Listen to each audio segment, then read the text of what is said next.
In this lesson, we are going to explore operators in C, which are the building blocks for performing calculations, comparisons, and logic. We will explain each operator type and walk you through the output of the example code that we will provide.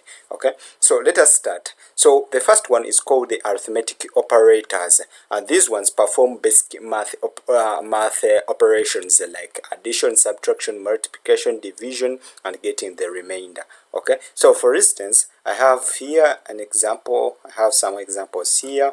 Let me copy them. I'm going to explain them one by one. So let us copy, then go in home. Then you can just type out all of these ones, all of this code. Okay, so here we are using the addition. Here we are creating a variable called a, and we store 10 in it. And here we create another variable called the 3, called the b, and we store 3 in it. And here we are going to output some information. Okay, some calculated information. Okay, so here as you can see, we are outputting an integer. As you can see, we are using the %d for integer for format specifier, and here we are using the plus, okay, the addition sign, okay, for addition. As you can see, we are adding a plus b, okay, which will get us. So if we add 10 plus 3, we are going to get 13, and here we are subtracting using the minus operator. As you can see, 10 minus 3 is going to get us 7. And here we are multiplying. Okay, so for multiplying we use the asterisk symbol. Okay, so here we use a asterisk b for multiplying. So 10 times 3, we are going to get 30. So here we go on and we use the division operator, where we use the / operator. Okay, so this one is going to divide. So a divided by b, we are going to get some kind of, okay, some points. Okay, we are going to get 3 with some remainders. Okay, so here we are going to get another one. So here we are using the modulus operator. Okay, and this one is going to get us the remainder. Okay, so this one gives the remainder after division. Okay, and this one. Okay, so let us see the output. Let us save our information, our code, and then we use gcc for compilation. So after compiling, let us wait. We are compiling, so we are done. So let us run using /home in PowerShell. Okay, so if we do that, as you can see here, we are getting 13. As I told you, 17. So a plus b, we are getting 13. A minus b, we are getting 7. And a times b, we are getting 13. And 10 divided by 3, we are getting we divide by 3, we are getting 3. Okay, so for this one, if you want to get, so for instance here we are getting, so let us try to change this one for division. Okay, and because there are some points. Okay, and we change to f like that. Okay, for float. Okay, so if we try to compile and then we run, as you can see, we get this one. Okay, we get 0 point something. Okay, like that. Okay, so if you want to work with these ones, let us change them to float. Let us copy and then we paste them again here. Let us instead of doing that, let us paste them again.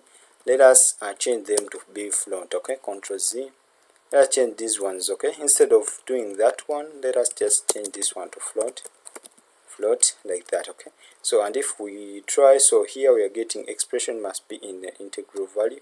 So let us comment out this one that is going to generate an error. We just want to see the output of this one. Okay, so let us save and then we compile again, and then we try to run. As you can see, we get this output. Okay, we get 3 point, so 10 divided by 3, we get 3.3333 recurring. Okay, like that. Okay, so that's how you can use the arithmetic operators. So now let us take a look at another one, which are called the relational operators, and these ones are used to compare values. Okay, they return either 1 for true or 0 for false. Okay, so let us take a look at an example. I'm just going to go back where I created some examples and I copy all of this code in this scope. Let me copy and then go back here. Then I'm going to paste everything there. Okay, I'm going to first delete this one and paste them there. Okay, paste this code here. Okay, so you can write it down, you can code it down. Okay, as I wrote it. So this one, this one we have we set A to be 10 and B to be 3, okay, as in the first example. So here we are using the equal. So this equal is one of the operator, is one of the relational operator that we have, okay, and it returns these ones. They return 1 for true and 0 for false, okay. So as you can see here, so here we are asking, is A equals to 3, is it equal to 3? So we are going to get either 1 or 0, and in normal sense this one is going to get us to return a 0 because A is not equals to 3, okay. So we are going to return a what? We are going to return a 0 for false, okay, because it is not equals to 3. So here we go on, we use this exclamation mark equals, and this one means not equal, okay. So here we are checking, is A not equals to B, which is true, so it is going to give us a 1, okay. So here we go on, is A, and we check, is A greater than B, is it greater than, which is true, is going to give us a 1.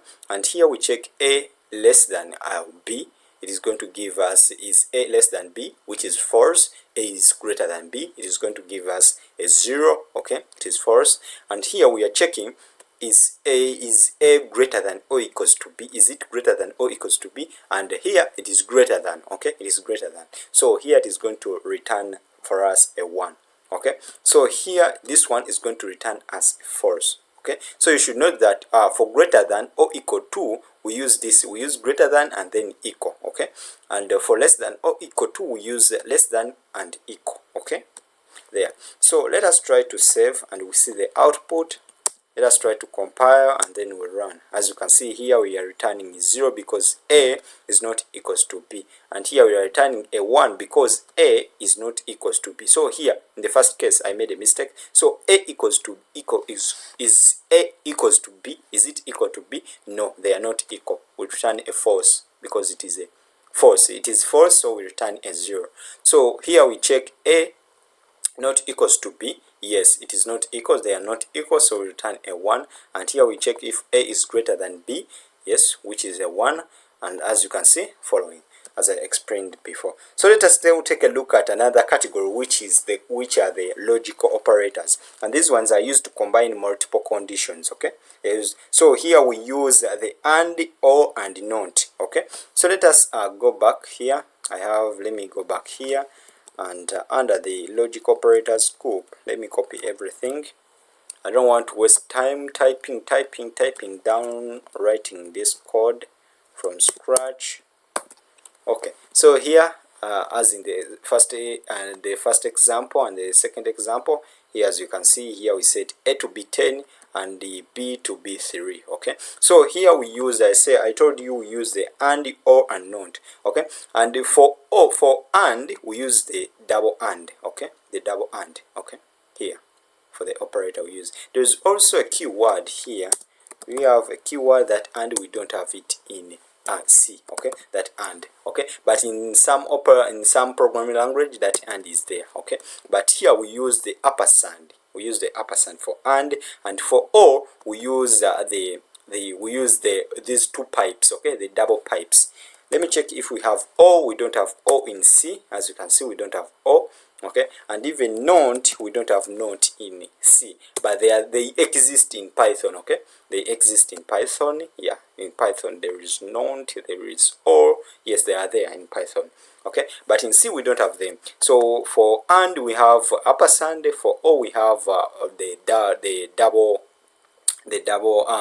pipes, and for not we have this exclamation, okay. So in the first example here we are checking, let me just run the code. Let me run the code and I'm going to explain to you, okay. So but before let me explain from here, okay. So this one returns true only, the and, okay, returns true only if both conditions are true, okay. So if they are all true, then it is going to return true, okay. If one of them is not true, it is not going to return true, it is going to return false, okay. So as you can see here, is A, we check A greater than 5. Is it greater than 5? Yes, which means it is true, okay. And here we check B is less than 5. Is it less than? Yes, which means all the conditions are true, okay. So it means it is going to return a 1, okay. So let us compile before we go to the next example and then we'll run. So we forgot to save. Let me save, and then I compile again, I run. As you can see, it is a true. All conditions are true, which means we return a 1. Okay, so let us go on to the next. So in the next, we check. Okay, we use the OR operator. Okay, and this one return true if at least one condition is true. Okay, so here, as you can see, we check A is greater than 5. Is it greater than? It is true. Okay, it is greater than. And here we check, is B less than 5? Is it less than 5? But here, instead of using this one, let us change to greater than, because it is going to return true also. So if we run, as you can see, it is returning true. Okay, so we don't differentiate between and or. So here, let us make it to be greater than. Okay, so which will make this condition to be false. Okay, because B is less than 5, and here we are checking if B is greater than 5. Okay, which is false. Okay, so this condition, this one is true, but this one is false. Okay, let us save, and then we run, compile, and we run. As you can see, we still get 1. Okay, because one of them is true. Okay, so that is about the OR operator. Let us take a look at the NOT operators. Okay, this NOT operator reverses the result. Okay, so for instance, this one, if we use the not OR here, if we used not here. So for instance, let me first explain this example. So here we are checking A, is A greater than B? Is it greater than B? It is true. Okay, it is true. And here, as you can see, we check if A is greater than B.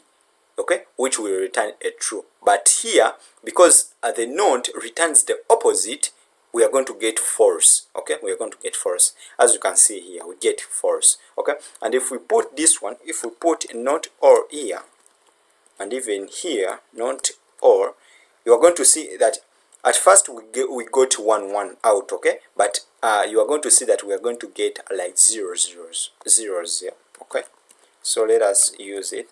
So if we save, and then we compile, then we run, as you can see, we get zeros. Okay, so this one reverses the result. Okay, so let me take a look at let us take a look at another category of operators, which are called the assignment operators. And these ones assign values to variables and can also modify them in place. Okay, so let me go and copy the examples that I created here. So let me copy everything, come back in our home.c, then I'm going to delete, to copy paste everything there.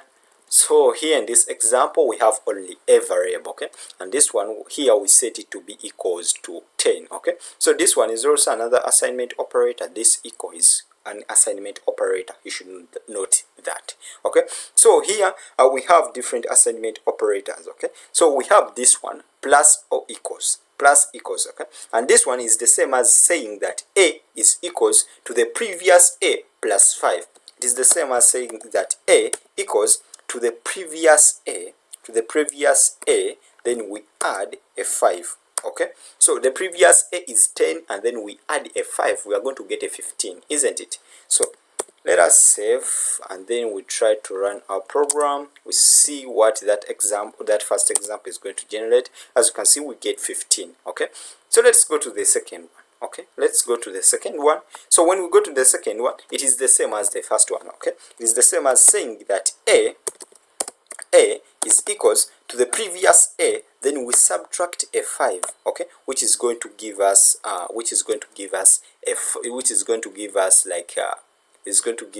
so here we are subtracting a 3. Okay, we are subtracting a 3, which is going to give us 12. Okay, it's going to give us 12. Remember, the previous A is not is 12. Okay, and then we subtract a 3. It is 15, not 12. It is 15, and then we subtract a 3, which is going to give us 12.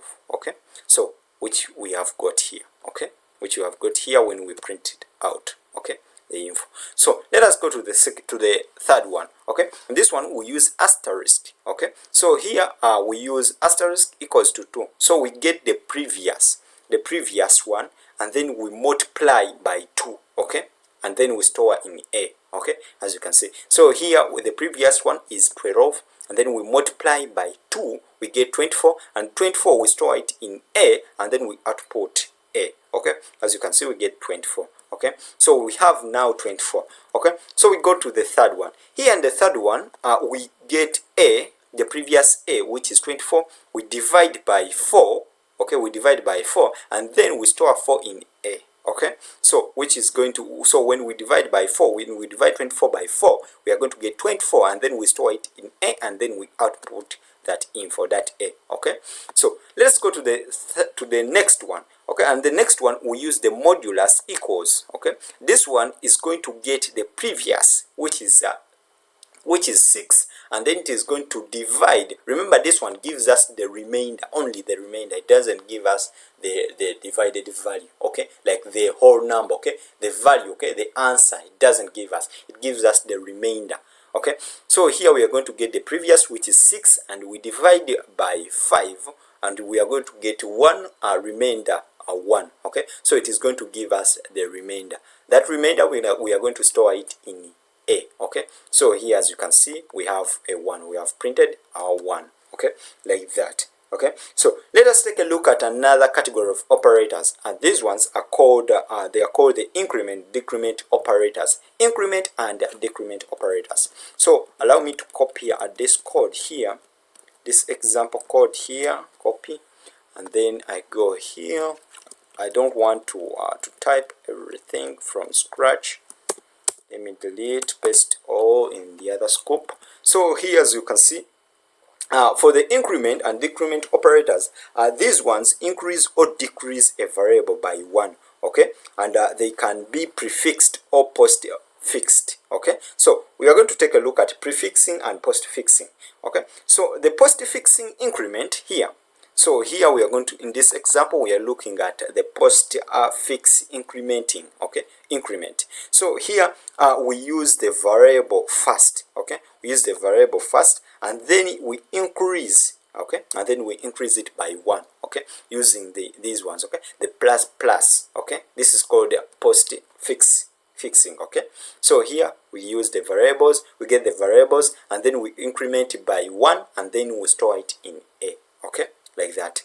So as you can see, this one is the same as saying that a is equals to the previous a, and then we add a 1, like that. It is the same as, okay, it's the same as.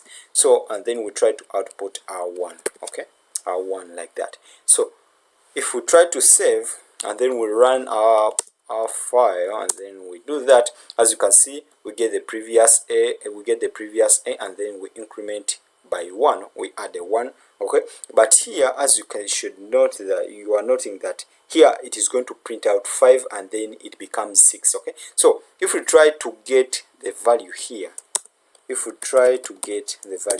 as you can see here, we are getting 5, which is the previous one, okay. So let us try to print here our a, okay. A equals, let's get new a is going to be equals percentage d, and then here let us have our a there, okay. So if we try to do that, and then we compile and we run, as you can see, oh no, here what are we getting out? So here we get, oh, here we forgot to break the line, okay. Let us try to break the line, like that. We run, compile, and then we run. As you can see, so the new a is 6, okay, after incrementing, okay. So we have incremented here, so now a is equals to 6, okay. Though here, because we are using it inside here, we are going to just print out the value, okay. So if we could do this one outside, like this one, control, let me paste it there, and then I break the line, and then I come here and I print a there, and then I save, compile, then run. As you can see, we get a, okay. So in this first line, remember the compiler executes like the machine executes this information line by line, okay. The compiler combines these lines of code line by line, okay. So it compiles this one. After compiling, we are going to set a to be 6, we are going to increment it by 1, and then we are going to store it in a. And when we come here and then we output a, as you can see, we get 6, okay, we get 6. So I think you have got the idea. Okay, let me delete the rest so that we can continue with our example. Okay, so there. So here in the next example, let me save and then we compile again. Okay, so okay, in the next example, remember we have now a equals to 6. Okay, a is now equals to 6. Okay, is now equals to 6. Let us put it there. So after that line, we go on and then we use this post. This one is called it is called the prefix increment. Okay, and this one increases the value first and then we use the value. Okay, so if we get out this code. Okay, so this one, when we use this one, it is going to first increase the value and then we use it. Okay, while this one, in the first one, we first use the value and then we increment it. Okay, we use the value and then we increment it. But when you use this one, we first increment and then we use the value. As you can see here, we got 6. The value is 6. The value between here is 6, and now we increment it to become 7 and then we use it. Okay, as you can see here. Okay, so for this one and the next part we use the decrement. This one is called postfix decrement. Okay, so here we first decrement, we first use the value and then we decrement by 1, we subtract a 1. Okay, so this one is the same as saying that a equals to the previous a, we subtract a 1. Okay, but before we store it in a, we first use this previous a, which is 7, and then we subtract a, we subtract 1 from a, and then we store it in a and we leave the program running. Okay, so as you can see, we get 7. Okay, we get 7, but the value here after 7, now a is going to be 6. Okay, and then when we go to the next line of code, here we increment the value. Okay, we decrement the value and then we use it. Okay, so 6, when we decrement 1 from it, we are going to get 5. Okay, and then we use 5. As you can see here, we now have a equals to 5. Let us now take a look at another category which are called the conditional or ternary operators. And these ones are a short stand for them is the if-else statement. Okay, if-else. Let me show you an example here. Let me demonstrate with an example. So here we can have our age. Let me copy. It is just small line of code. Let me come here, move everything, paste our code there. So here we set age to be 18. Our variable we have, it is 18, and here inside these brackets we this is a condition. Okay, here we are checking that age, is it greater than or equals to 18, which is true. It is equals to 18. Okay, one of them is true. Okay, one of them is true. So if it is true, then this piece of code is going to run. Okay, otherwise if it is false, if it is not true, this one is going to run. Okay, so if the age is equals to 18 or greater than, okay, then we are going to print out adult. Okay, then that person, that age is for an adult person.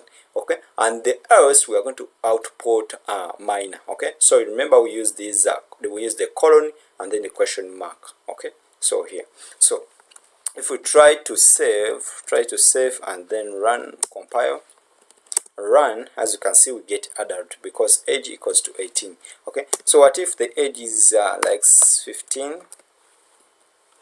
So let us compile, save. As you can see we get minor. Okay, so which means this condition is not true. If it is not true, then this code is not going to run.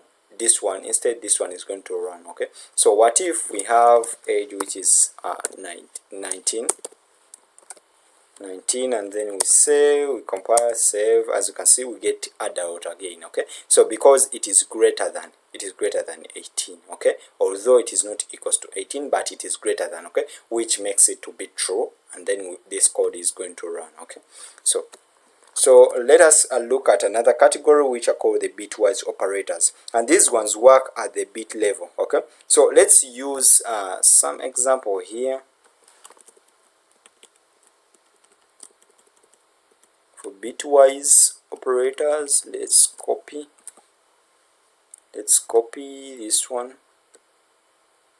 then we paste all of that one there. Okay, you can try to write everything. So we say that the bitwise operators work at a bit level. Okay, so for instance, if we had a variable which is equals to 5, okay, and in binary it is so 5a equals to 5 in binary. Let me go back here. So in binary, a is going to be equals to 1. It's going to be equals not 1. It's going to be 0 1 0 1. Okay, like that. Okay, in binary. Okay, and when b equals to something like 3. Okay, if b equals to 3, then in binary we are going to get b is going to be equals, we're going to get like, is it 0 0 1 1? Yeah, it is like that, 3. Okay, so if you want to change here, this one here we have a 1. Okay, a 1. Okay, and then 1 here we have where there is 0, there is 2. Okay, there is 2, and where there is this next number there is 4. Okay, so this one where there is 4, it is now 1. Okay, which means it is true. So this 4 is going to be good, and then we add a 1 here. Okay, a 1, so we are going to get 5. And here we have in this first position we have a 1. Okay, in this second position there is a 2, there is a 2. Okay, and these ones, they are all true, so they are going to be added. Okay, so 2 plus 1 we get a 3. Okay, so that is it in binary. Okay, so let us try. So here in the first example we we use the ampersand. Let me just comment out all of this code, Control Z. Let me comment out all of that code. So here we have the first one. Okay, and this one is going to check the binary numbers. Okay, so here we are going to check that a, which is these ones, and this one, and this one we use the ampersand. Okay, and this one, okay, which is going to return as a 1. Okay, it is going to return as a 1. Okay, so we are going to try to get like, what should I say, we are going to try to get we're going to it's going to be like we are going to check. Okay, we're going to check. We use the and, okay, to check. Okay, to check something. So let me explain as you see the output. Okay, so that you don't get confused of my explanation. Okay, so here as you can see we are outputting a 1. Okay, as you can see we are outputting a 1. Okay, reason we use the and. Okay, we use the and. We are going to go through all these ones. Okay, later. I don't want to confuse you because they look to be confusing. Okay, so this one we get, but in order to explain these ones, guys, you need to have mastered, okay, binary numbers. You need to know about binary numbers, okay, in order to start using these values. Okay, these operators, these bitwise operators. Okay, in order to start using them. Okay, so I'm going to skip out these ones. So as you can see here, these ones, let me just describe, okay, them. Okay, let me just describe them. These ones are called the shifts. Okay, these ones. Okay, there is backward shift and a forward shift. Okay, these ones. Okay, these ones that you see, these ones are called shifts. Okay, so this one is a pipe, this one's ampersand, but I'm not going to, let me just leave them. Okay, so that you don't get confused. First, you need to know more about these binary numbers so that you understand very well these ones. Okay, so I will release a video or a part where I will explain these ones. Okay, only these bitwise operators. Okay, so let's go to another category. Just don't mind about them. Just you can skip them because you can skip using them, and you can create an app where you don't need these ones. Okay, these, because they are rarely used. Okay, these ones. Okay, so let us look at another one, which are called the special operators. Okay, C also provides some special operators. Okay, so let me go back here, and then I copy this piece of code that I have here. Copy, then go back here, and then I'm going to try to paste everything so that I don't spend a lot of time typing. Okay, so here we have our integer variable. Okay, and it is going to contain 10. Okay, and here we are going to use the size of operator, okay, to get the size of that data type. Okay, and the data type we are getting the data type of a, which is an integer. Okay, and we know that the data type of integers they contain, okay, 4 bytes are allocated. Okay, for any integers. Okay, so let us try to save, and then we try to compile, and then we run. As you can see, 4 bytes. Okay, 4 bytes are allocated because this one size of returns the bytes. Okay, the number of bytes that are allocated for that data type. Okay, so here we use the LU format specifier. Okay, here percentage LU format specifier for the size of for the bytes. Okay, as you can see here. Okay, so we go to the next. The next we use the percentage P. It is a format specifier for pointers. Okay, and the pointers, they are just the address of a variable. Okay, so here as you can see, when we try to hover over it, as you can see here, we are getting the char is 18 address of A. Okay, address of A. So this one is going to get us the address of A. So to get the address, we use the ampersand A. And this one is going to get us the address, the memory location, okay, the memory address of A, of variable A. Okay, so we go to the next part. So the first one, before I go to the next, let me first leave a well explanation for this one. The size of tells us the memory size of a variable, okay, or a type. Okay, as I told you. And here the ampersand gives us the address of a variable. Okay, this ampersand gives us the address of the variable. Okay, address of this variable, and this address we can access it using the percentage P format specifier. Okay, for pointers, for pointer addresses. Okay, so we go to the next, and here as you can see we have a line of code where we use int asterisk ptr equals to ampersand, which is this one. We know that it is going to return the address, the memory address of A. Okay, so and this memory address we must store it in a pointer. Okay, so we store it here. As you can see, we use the asterisk is used with the pointers. Okay, and it is called the dereference operator. Okay, here this one is called the dereference operator. Okay, so here as you can see we are getting, so when we use this one, we are getting, instead of getting the memory address, we convert it back into the what, into the value that is in that memory address. Okay, so and if we try to use it, here, as you can see, we are going to reverse the process. Okay, we are going to, instead of getting this memory address, we are going to get the value at that memory address. Okay, so I'm going to release a part about this one. Okay, so we are going to say about pointers. Okay, you will understand them because they are efficient, they give you access to memory. Okay, so as you can see here, we return 10. Okay, value stored at ptr equals to 10, and here we get the address. So the address of this one of A is this one. Okay, so you are going to see that the address changes. Okay, so as you can see, if we try to compile again and then you will run, as you can see the address has changed. Okay, as you can see the value has not changed, but the address has changed. Here we had the 6D90, but here we are having 7745C. As you can see, the address changes in memory. If we run again, as you can see, the address changes. If we run again, the address changes, the address changes, the address changes. Okay, so the address is dynamic. Okay, so you should take a look at operator precedence. Okay, so when you try to use multiple operators, okay, so you should know about like body mass. Okay, guys, read about body mass if you don't know. For instance, if we had a result, let us create an integer here, and we call it a result, and this result is going to be 10 plus, let us add 2, then multiply by let us multiply by 3.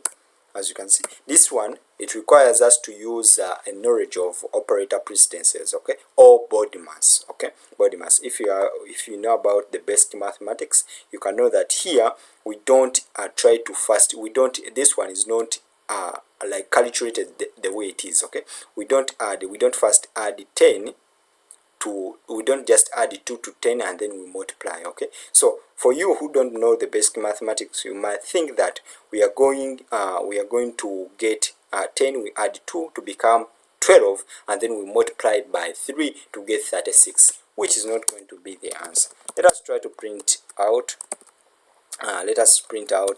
the answer. So the answer is it's going to be an integer, and then it's going to be a result like that. Okay, so let us try to print it out. Let us compile and then we run. As you can see, we get 16 instead of 32. So what we do here, we get this one. So here, as you can see here, so what we do here, we get this one. Let me explain very well. So here